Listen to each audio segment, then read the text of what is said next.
Today is Sunday, December the 22nd. Stop thinking for a minute. This month's going by so fast. I showed you yesterday in Random Videos 25 how our pond and all the rain we had, which we probably had, I would estimate, close to 5 inches of rain. You know, that's not including our runoff from the snow melt too, which we had. And it's incredible to think that last Sunday morning I was blowing out the driveway with the snow blower, and today we have water upon it. But the water is receding. Hopefully before long the pond will be back in its banks. Like I said, usually it's from right about this tree line right here, just about the edge of the willows right here is our normal pond capacity. And we're out in the field over here behind the neighbor's house. And he has a ditch that runs behind his house, which was full of water last evening.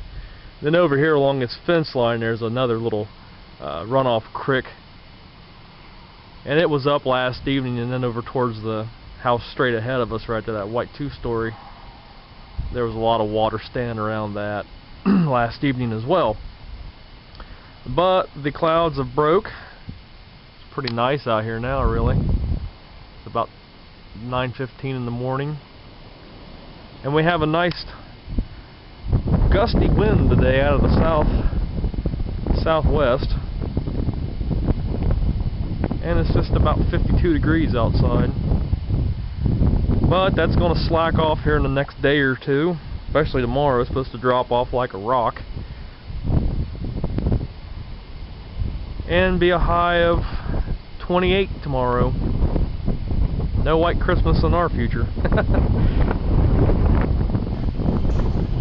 Hi guys, the other day I did a video for a friend on my Stuart Warner radio, and I noticed that my camera, my little webcam here, was not doing a very good job of capturing audio at all.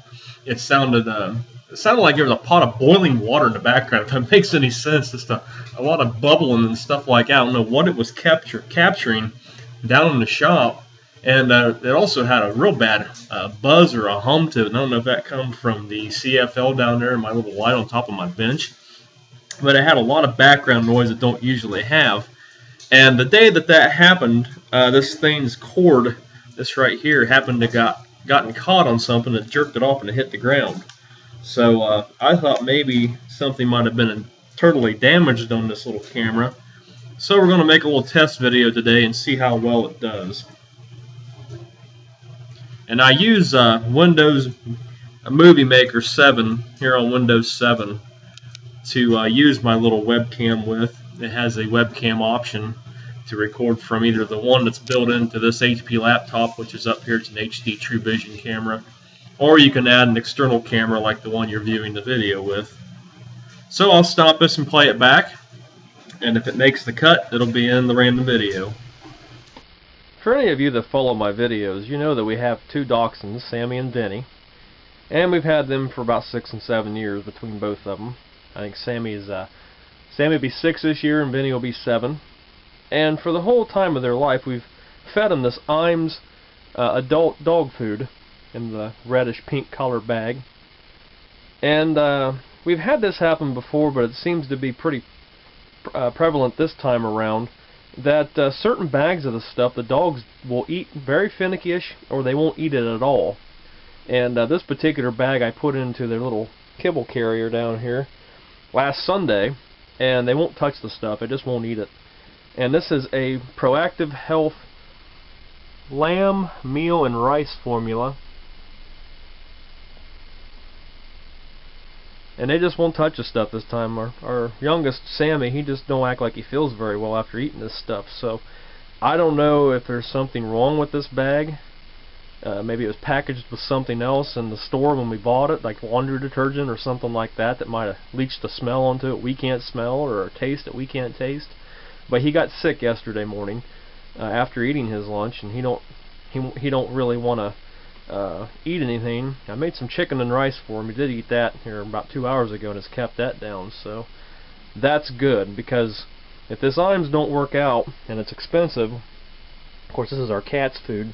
We've been feeding her Hill's Science diet for about the last year we've had her, and she seems to enjoy that. Now this little bag, believe it or not, this is only a 7-pound bag, is like $15. It's really expensive stuff, but of course it's veterinarian approved. Anything a vet has, he's going to approve it. You all know how that works. So we're thinking about switching them either over to this or another brand, but the thing of it is we don't want to take them directly off of this and put them on something else because it could make them sick. We kind of got to transition some of this over into the other. Now we've got some from a bag that's empty over here I'm using to store pop cans and stuff in. That's still good and they'll eat that, so we'll probably end up mixing a little bit of that in instead of this bag, and buy some Hills or another brand or something like that and see if they'll eat that. Because Sammy, he's a little finicky. He's got a finicky stomach. He don't like everything that Vinny does. Vinny will eat his own tail if he had to, but Sammy, he's a little bit skittish around newer food and stuff like that. So we'll give it a shot and see what we can find. The worst part about this kind of food, if there is a recall, where did I see the... Somewhere on here there's a stamp. There it is.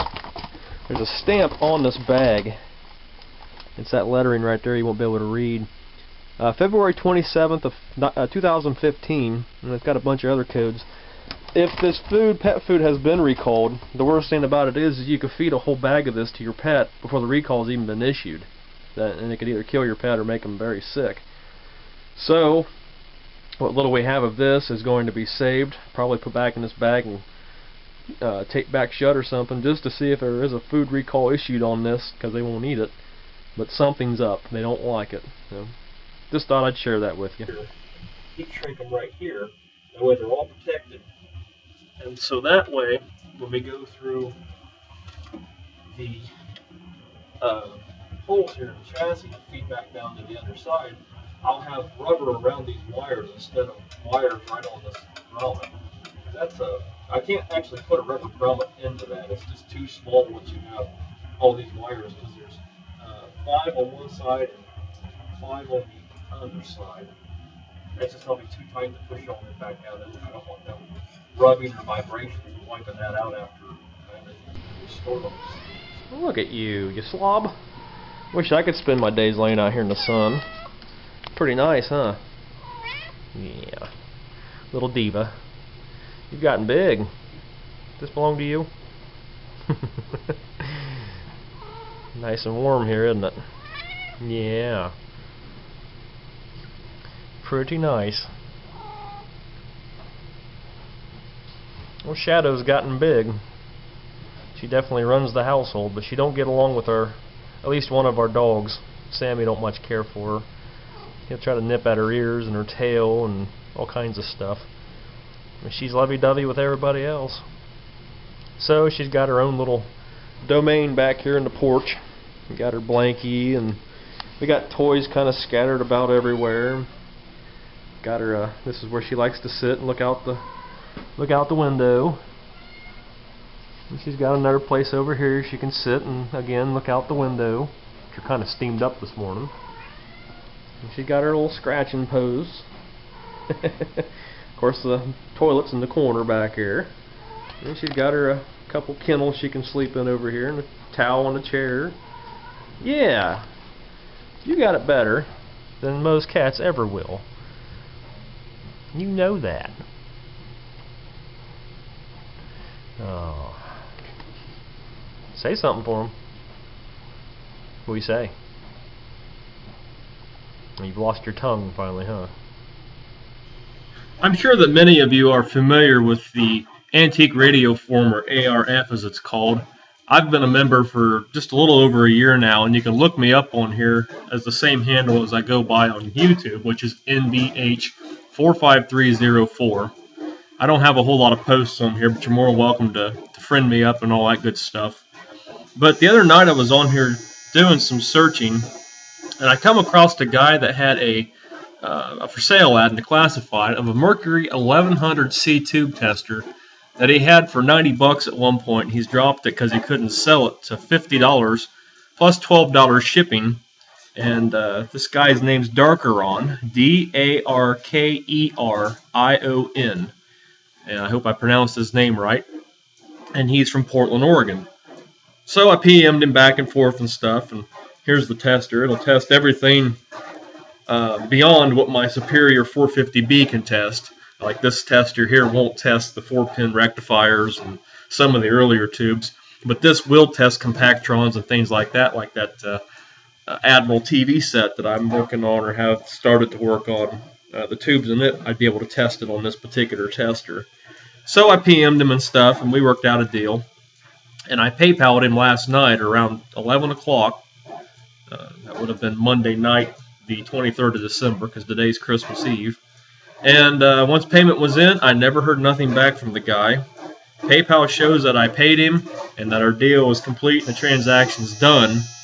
But I never heard nothing back from him. You know, that's I don't really like that. I hope he ain't trying to pull something here. But we'll find out. And two, on this site, let's go back to the forums index. For any of you that likes old-time radio, you'll notice that I posted a 4-part series on my YouTube page of nostalgic voices and sounds from old-time radio. And if any of you are members of ARF, I also shared the links over here on Antiques Radio Forum. You know, it's under my name here, MBH45304. And it's Nostalgic Voices and Sounds of Old-Time Radio. And here are the links for those 4 parts. Now you'll have to start here at the HTTP, you know, click it and highlight it. And then copy, hit your right button on your mouse and open it in a new tab. And it should bring up the video right here on my YouTube page. So, I couldn't figure out how to put a usable link in my post on Antique Radio Forum, but it's here. You guys can search it if you want. And like I said, I hope I didn't get burned on that tube tester, because if I didn't and everything goes through as it should, there's a couple other pieces of test equipment I'm eyeballing on here. I'm looking for a CRT tester, and I've been told about anything Syncor makes in the 400 model range would be a good tester to buy. Because some of the earlier tube testers Syncor made and some of the other manufacturers made had a pretty crude or a primitive rejuvenation feature on there that would actually do more harm to the CRT tube than it would do any good to it. So kind of looking for a tube tester. Anybody knows anything about them or anywhere that might have one decently priced? I don't want to pay a fortune for one, but you don't always have that option. Hit me up, message me on either Antique Radio Forums or on YouTube, and we'll go from there. Let's see how little Sammy's doing. Hi, buddy. Doing all right? You doing okay? Well, you haven't gotten sick. It's been 2 hours. That's good. He still wants to play and stuff, but he just don't want to eat. His no appetite ain't there. Poor guy. It sucks being sick, doesn't it? Sure does. Brother's over here somewhere. Benny. Benny. Well, yeah, bud. This dog can bury himself in less than 30 seconds in a blanket if you leave it long enough. Where you at? There you are. I see a nose. There he is. It's like, leave me alone. I'm glad he's feeling better. Go back in? Okay. Oh, down here in the basement, the rain has finally stopped outside, and we're still running some groundwater in this morning. I'm glad the rain is finally over. Like I said, we probably wound up with about 5 inches of rain overall here. But I'm on top of a hill, and I get this much groundwater, you know. How are the people faring that's in low-lying spots around me today? Wow, the Great Miami River to the east of us, they've been posting flood warnings and watches and stuff on the weather radio pretty much since yesterday morning. And getting pretty nasty over that way. But over here, it's subsided quite a bit. The floor's still pretty wet back in there and over in here. But it's not really getting any more humid than what it was. Like moisture in the air, 58%. It's only gained about 4 since yesterday. But once all this is over and done, I've got some major furniture rearrangement to do because I moved a lot of my stuff into the back corner here. Same thing over here, I had to move some stuff out of the way. That way we wouldn't take on water. I didn't want to lose nothing. Sometimes you got to do that. I noticed in the last video that I shot with this little web camera regarding the Antique Radio Forum site that that little bit of buzz or whatever it was still in the background, and that watery sound at the beginning of the video was still there. So we're going to give this thing one more shot and see what happens. The other day, YouTube, I was on here posting, and any of you that watch my videos know that I just finished up a 4-part series on the nostalgic voices and sounds of old-time radio. Well, I noticed that after a day or two went by, the first, the second, and the third parts all were blocked in some country around the world somewhere. So I checked them out, and it turns out to be Germany blocked my videos. Now, Germany must have some pretty strict copyright rules over there. I acknowledge the block. There's nothing I can do about it. Now, if it's here in the United States, I basically just take the video off my site. There's no reason for it to be on there. And there's no point. Nobody can view it if it's blocked here. And I've had a couple videos do that in random videos. I forget if it was 23 or 24. You might have noticed I played a Beatles record, 15 seconds of a Beatles record, and put across the video, not allowed. And I did the same thing with the Don Henley video, not allowed, because YouTube basically took the audio away from those two videos. The Beatles one, right now, I couldn't post it. I wasn't allowed to do anything with that, even with my copyright disclaimer on there. The Don Henley one, they allowed me to have it up, but after 15 seconds, they took the audio away for the last 6 minutes of the video. So there's no reason, there's no reason to even keep that one up. It's pretty pointless. But on these, the first, second, and third parts, they had blocked in Germany. I got some copyright, not strikes, but third-party content blockages on some of these, like Arthur Godfrey, Morton Downey. These recordings are, in 3 more years, will be 50 years old. Can't believe they'll go that far back on that. But the country, as it shows here, Germany. So, like I said, I acknowledge these third-party violations, or whatever it is they call them. This was the one I just posted last evening. Victor Borge. Variations on a theme. This contains music that is owned by a third party. I'll be curious to see it if in a day or two, if they block this one in Germany too. So, that's just another weird, quirky thing that YouTube does. I don't really like the whole Google Plus thing that this is attached to. This little bell up here in the corner when you get a notification.